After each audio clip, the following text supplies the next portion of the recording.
हे दोस्तों, चलते हैं आज एक कहानी की ओर। कहानी का नाम है जवानी। एक लड़की की कहानी है। आइए देखते हैं। लड़की के शहर में जब जवानी उफान मारती है तो उसके अनादार तिरुशंभु की इच्छा जागृत होती है और हर वो लड़का या मर्द जो इसकी इस जरूरत को पूरा कर सकता है, लड़की उसकी तरह आकर्षित होती है।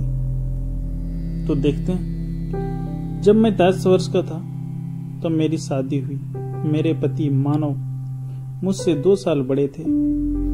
बचपन में ही माता पिता का सहारा सिर से उठ जाने के कारण मेरा जीवन आसान नहीं था। अनाथालय में पली बड़ी मैं जानती थी कि अपने सपने को पूरा करने के लिए मुझे खुद पर निर्भर होगा। पढ़ाई पूरी करने के बाद मैंने मुंबई में एक बड़ी कंपनी में नौकरी शुरू की। वहीं मेरी मुलाकात मानव से हुई। शुरुआत में हम सिर्फ सहकर्मी थे, काम करने वाले। उसकी हंसी मजाक और मदद करने की आदत मुझे पसंद आने लगी। धीरे धीरे हमारी दोस्ती गहरी होती चली गई और फिर वह दोस्ती प्यार में बदल गई। हमने शादी का फैसला किया। मेरे पास कोई परिवार नहीं था, लेकिन मानव का परिवार मेरे लिए एक नई दुनिया बन गया। मानव का बड़ा भाई सोहम और उनकी पत्नी आरती घर की जिम्मेदारियां बखूबी संभालते थे। शादी बड़े धूमधाम से हुई। भैया भाभी ने इतनी खूबसूरती से सब कुछ संभाला कि मुझे अपने माता पिता की कमी बिल्कुल महसूस नहीं हुई। जब शादी के बाद मैंने इस घर में कदम रखा तो ऐसा लगा जैसे मैं किसी सपने में हूँ। आरती भाभी ने मुझे अपनी बहन की तरह अपनाया और हर काम में मेरा साथ दिया। सोहम भैया ने भी हमेशा परिवार को संभाल कर रखा। शादी के कुछ महीनों बाद आरती भाभी गर्भवती हुई। मैंने पूरे दिल से उनका ध्यान रखा। समय पर खाना देना, आराम करने के लिए सलाह देना, उनके छोटे छोटे काम करना मेरी दिनचर्या बन गई। जब उन्होंने एक प्यारे से बेटे को जन्म दिया तो घर में खुशियां से गूंज उठा। हमने उसका नाम आदि रखा। आदि से मेरा रिश्ता बेहद खास हो गया। वह मेरी गोद में खेलता और हर पल मेरे साथ रहता।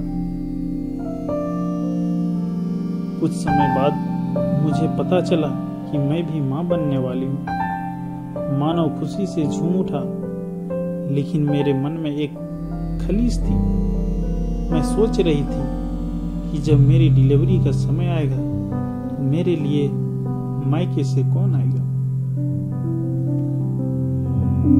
कौन मेरे लिए वह प्यार और देखभाल लाएगा जो हर माँ के लिए मायके से आता। जब मेरी बेटी का जन्म हुआ पूरा घर खुशी था, लेकिन मेरा दिल में मायके की कमी का दर्द छुपा था। मैं सोचती थी कौन मेरे लिए गोद से लड्डू और वह सारी चीजें लाएगा जो एक नई माँ के लिए जरूरी होती है। उसी दिन आरती भाभी ने मेरी उदासी भांप ली। उन्होंने पूछा, क्या हुआ रिचा, बेटी के जन्मदिन पर खुश नहीं हो? मैंने कहा, नहीं भाभी, मुझे तो बेटी ही चाहिए थी, लेकिन आज इस मौके पर मुझे मायके की बहुत कमी महसूस हो रही है। मेरा तो कोई मायका नहीं। तभी दरवाजे पर आवाज आई, यह तुमने कैसे कह दिया?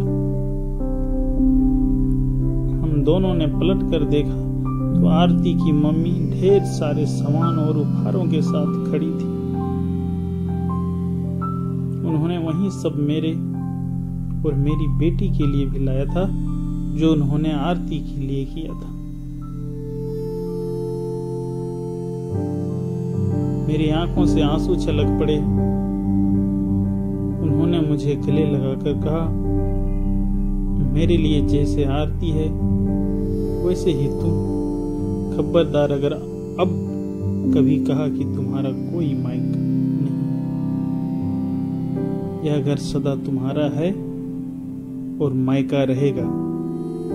उस पल मैंने जाना कि परिवार खून के रिश्तों से नहीं बल्कि प्यार और अपनापन से बनता है। मैं खुद को दुनिया की सबसे भाग्यशाली लड़की मानने लगी। अब मेरी बेटी के साथ साथ मुझे भी वह मायका मिल गया जिसकी मुझे हमेशा से कमी थी।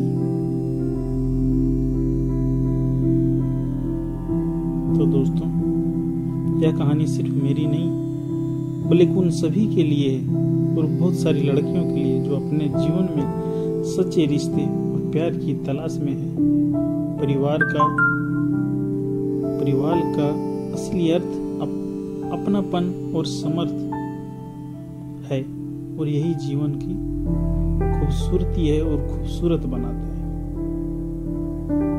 तो कैसी लगी स्टोरी हमें जरूर बताएं।